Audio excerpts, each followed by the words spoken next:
భాగ్యనగర్ లో Mangalya shopping mall వారి ప్రారంభోత్సవాల జాతర సెప్టెంబర్ 27న సంయుక్త మీనంచే Narsing main road HP petrol bunk పక్కన. మీడియా మిత్రులందరికీ నా నమస్కారం. చంద్రబాబు నాయుడు గారు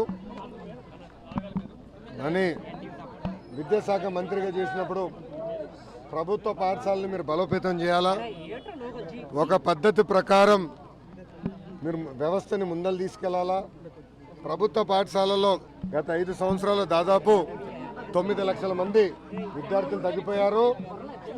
దానికి ఫుల్ స్టాప్ పెడతామే కాకుండా మళ్ళీ ప్రభుత్వ పాఠశాలలకి ప్రజలు వాళ్ళ పిల్లలు పంపించే విధంగా తీర్చిదిద్దాలని గౌరవ ముఖ్యమంత్రి గారు నాకు చెప్తాం జరిగింది.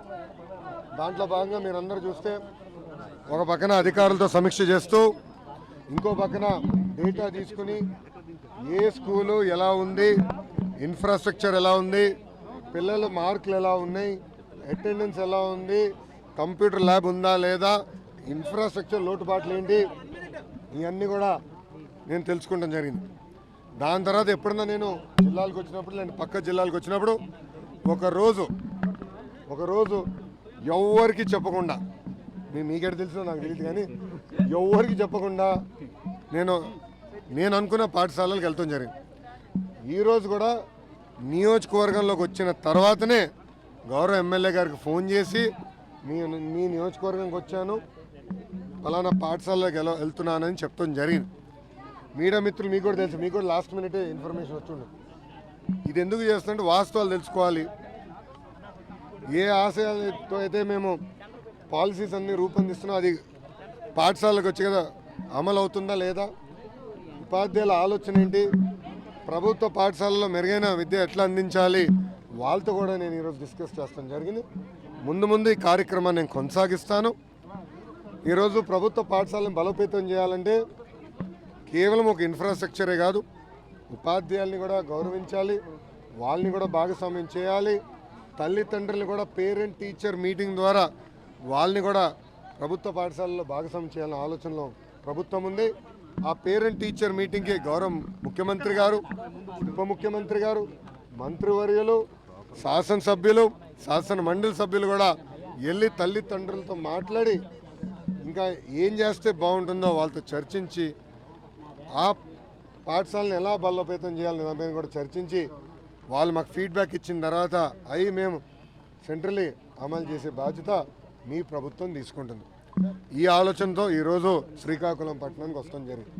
ఇప్పుడు మీడియా మిత్రులు కానీ ప్రశ్న ఉంటే దానికి సమాధానం. పాతలపల్లిలో జరిగినటువంటి ఘటనలో ఒక విద్యార్థి చనిపోయాడు.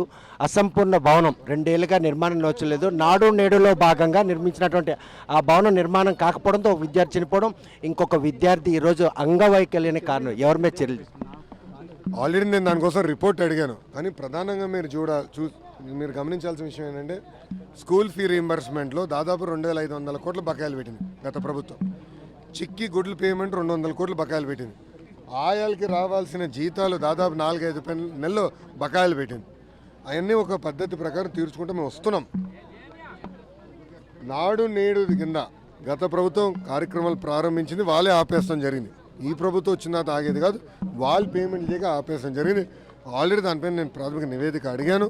ఎంక్వైరీ అయిన తర్వాత తప్పనిసరిగా యాక్షన్ తీసుకుంటాం. రేపు డిక్లరేషన్ తీసుకుంటారా, లోపల దర్శనం కల్పిస్తారా? వెంకటేశ్వర స్వామి చూసుకుంటారు సార్. ఆయన రేపు దర్శనానికి వెళ్తున్నారు, డిక్లరేషన్తో వెళ్ళనిస్తారా? మాజీ ముఖ్యమంత్రి హోదాలో ఆయనకి హానర్ ఇస్తారు. ఇప్పుడు అన్ని మతాలని మనం గౌరవించాలి. నేను చర్చికి వెళ్తే వాళ్ళ విధి విధానాలు నేను పాటిస్తాను, మసీదుకి వెళ్తే వాళ్ళ విధి విధానాలు నేను పాటిస్తాను, గుడికి వెళ్తే వాళ్ళ విధి విధానాలు నేను పాటిస్తాను. సో కొన్ని వాళ్ళ విధి విధానాల్లో కొన్ని సంతకాలు పెట్టాలని ఉంటుంది, కొన్ని కింద కూర్చోవాలని ఉంటుంది, కొంత పైన కూర్చోవాలని ఉంటుంది, మహిళలు ఒక సైడ్ కూర్చోవాలంటారు. అవన్నీ మనం గౌరవిస్తాం, పాటిస్తాం.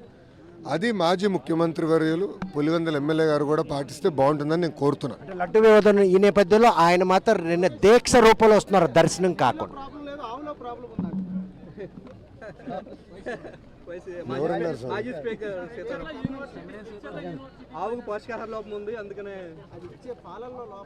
దానికి నేను ఎలా సమాధానం చెప్పమంటావు?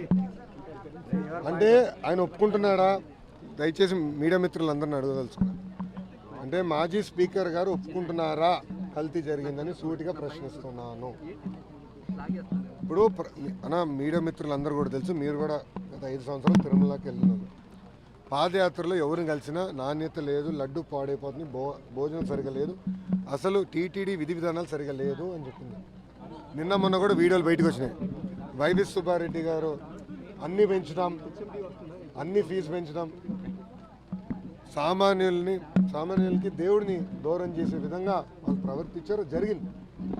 సో అవన్నీ కరెక్ట్ చేసే క్రమంలో ఇది బయటకు వచ్చింది.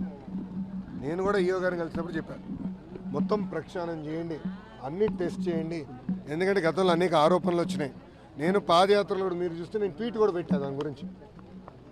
పాదయాత్రలో నేను ట్వీట్ పెట్టాను, అందరూ వచ్చి నాకు కంప్లైంట్ చేస్తున్నారు, ఇది సరికాదు, దేవుడి జోలికి వెళ్ళొద్దు స్వామి అని చెప్పాను. ఏమైందో ప్రజలే చూశారు, ప్రజలే గుణపాఠం చెప్పారు.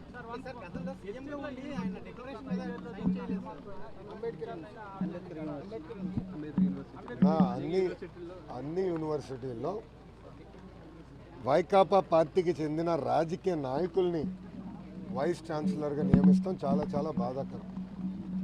ఆంధ్ర యూనివర్సిటీ మన ఆంధ్ర రాష్ట్రంలో one of the oldest university.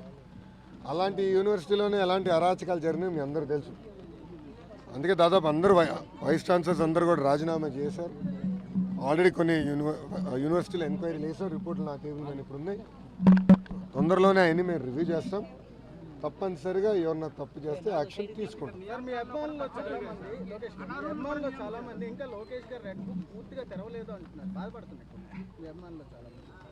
100 రోజులు కావస్తున్న రెడ్ బుక్.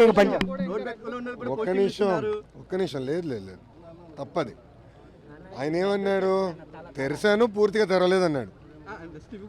ఒక్క నిమిషం స్వామి, ఒక్కొక్క ప్రశ్నకు సమాధానం చెప్తాను. ఆయన ఏమన్నాడు, తెరిచారు సార్ పూర్తిగా తెరవలేదు. అక్కడ ఒప్పుకున్నాడు కదా తెరిచానని. బాస్ నేను రెడ్ బుక్లో ఏం రాశాను, ఏం చెప్పాను, నేను పబ్లిక్ మీటింగ్లో ఏం చెప్పాను, ఏ అధికారులు వైకాపా నాయకులు అయితే చట్టాన్ని ఉల్లంఘించి కార్యకర్తలు ప్రజల్ని ఇబ్బంది పెట్టారో వాళ్ళు నేను వదిలిపెట్టాను అని చెప్పాను. ఈరోజు ఒక విచిత్రమైన ఇన్సిడెంట్ జరిగింది. నేను సింహాచలం గుడి దగ్గర ఉన్నప్పుడు ఒక కానిస్టేబుల్ గారు నా దగ్గరికి వచ్చి, అన్న ఒక బాధ ఆవేదనతో మీకు ఒక విషయం చెప్తున్నాను అన్నారు. చెప్పండి అన్న. వైకాపా ప్రభుత్వ అధికారులు ఉన్నప్పుడు నాకు పాఠాలు చెప్పిన టీచర్ పైన బైండ్ ఓవర్ కేసు పెట్టాల్సిన పరిస్థితి వచ్చింది. ఆ కేసు కొంచెం తొలగించండి అని ఆయన చెప్పారు. చూడండి ఎలాంటి పరిస్థితి ఏర్పడింది. ఎందుకంటే బాధ అన్నగారు 2-3 సార్లు చెప్పుంటాయి ఈరోజు నేను, ఎందుకంటే అది మనసులో పడిపోయింది నాకు. అంటే ఒక పోలీస్ కానిస్టేబుల్ ఎంత బాధపడుతున్నాడని ఉదాహరణ. పోస్టింగ్స్కి వచ్చి గల చాలా క్లారిటీగా పార్టీ మొత్తం వివరాలు సేకరించింది. మేము కూడా మనుషులమే, కొన్ని నిర్ణయాలు తీసుకున్నప్పుడు 1-2 అటు ఇటు అవ్వచ్చు, సరిదిద్దుకున్నాక మేము సిద్ధంగా ఉన్నాం. అంతేగాని మీరు చూస్తే ఇప్పుడు చాలా దాదాపు 3 ఐపీఎస్ అధికారులను కూడా సస్పెండ్ చేస్తాం జరిగింది. చాలామంది కూడా ఇంకా పోస్టింగ్లో కూడా వేయలేదు. అది కూడా ఒక ఆరోపణ, మీరు ఇంకా స్పీడ్ చేయాలి కదా సార్ అని. అన్ని వివరాలు కొనుక్కోవాలి, రైట్ పర్సన్ రైట్ ప్లేస్లో పెట్టాలనేది మన ప్రభుత్వం లక్ష్యం. ప్రక్షాళన తీసుకెళ్ళి జరుగుతుందా? ప్రక్షాళన తీసుకెళ్ళి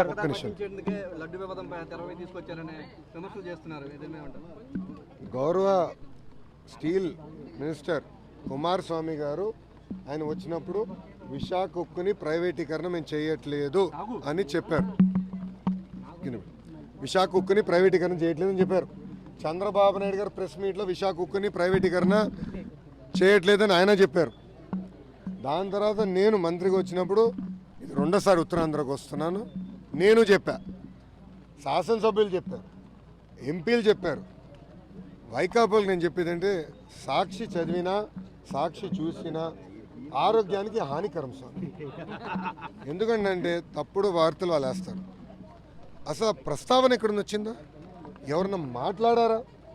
మేము కేంద్ర ప్రభుత్వంతో మాట్లాడి లైఫ్ లైన్ ఇమ్మీడియట్గా ఇవ్వాలి, లేదంటే ఈ షట్ డౌన్ అవుతున్నాయి బ్లాస్ట్ ఫర్నేసెస్ అని చెప్పి 500 కోట్ల రూపాయలు చంద్రబాబు నాయుడు గారు ఫోన్ చేస్తే పాపం నిర్మలా సీతారామన్ గారు లేదు మీరు చెప్పింది కరెక్ట్ పాయింట్, ఇమ్మీడియట్గా నేను మాట్లాడతాను, ఫండ్స్ అరేంజ్ చేస్తానని కేంద్ర ప్రభుత్వం కూడా అనుకూలంగా స్పందించి నిధులకి ఇచ్చింది. మళ్ళీ వేర్ ఇస్ దట్ క్వశ్చన్, ఎందుకు వైకాపా వాళ్ళకి ఇంత కంగారు అంటే వాళ్ళకి ఇంకేం దొరకట్లేదు, ఇదే మాట్లాడతారు, అది వాళ్ళ పరిస్థితి. అందుకే ప్రజలందరూ కూడా చెప్తున్నా, సాక్షి పేపర్ చదివినా సాక్షి టీవీ చూసినా ఆరోగ్యానికి హానికరం. 100 రోజుల పరిపాలనలో వెళ్ళమని చెప్పండి అమ్మా. 5 సంవత్సరాలు ప్రజల్ని విస్మరించి పరదాలు కట్టుకొని హెలికాప్టర్లో తిరిగిన కింద రోడ్లు క్లోజ్ చేసి వరద వచ్చినప్పుడు ఏదో తిరగాలి కనుక ఒక 2 గంటలు వచ్చి తిరిగేసి పారిపోతాం కాదు. ప్రజల కష్టకాలాలు ఉన్నప్పుడు వాళ్ళకి అండగా నిలబడాలి, వాళ్ళ సమస్యలు పరిష్కరించాలి. ఆయన నేను సూటిగా ప్రశ్నిస్తాను, 5 సంవత్సరాలు మీరు ఏం చేశారండి? విచిత్రం ఏంటో తెలుసా, ప్రజాధనాన్ని ఖర్చు పెట్టి ఆయన 2 బుల్లెట్ ప్రూఫ్ బస్సులు చేయించుకున్నాడు. 2, అదొకటి 6-7 కోట్ల రూపాయలు ఖర్చు పెట్టారంట. 2 బుల్లెట్ ప్రూఫ్ బస్సులు అంట. నేనే ఆశ్చర్యపోయా. ఎందుకు ఆశ్చర్యపోయానంటే ముఖ్యమంత్రి గారు బుల్లెట్ ప్రూఫ్ ఆనలో తిరగాలి, దాంట్లో డౌట్లే, కాదని నేను అనట్లా. కానీ ఎప్పుడు బయటకు రాని ముఖ్యమంత్రికి 2 బుల్లెట్ ప్రూఫ్ బస్సులు ఎందుకు? ఆల్రెడీ ఒకటి ఉంది, ఆల్రెడీ ఒకటి కొనుగోలు అయి ఉంది, ఇంకా 2 కొన్నాడు, అంటే 3 బుల్లెట్ ప్రూఫ్ బస్సులు. ఎప్పుడైనా తిరిగాడా? ప్రజల్లోకి వచ్చారా? ప్రజల సమస్యలు తెలుసుకున్నాడా? ఆయనకు సభ పెడితే ఆయనకి ప్రజలకి ఒక 100 మీటర్ల దూరం.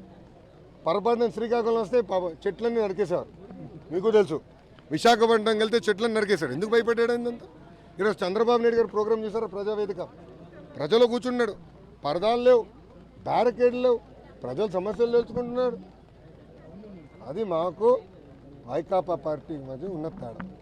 కూటమి ప్రభుత్వం కొలువు తీరింది జూన్ 12వ తేదీన. జూలై 12వ తేదీన శాంపిల్ నమూనా తీశారు.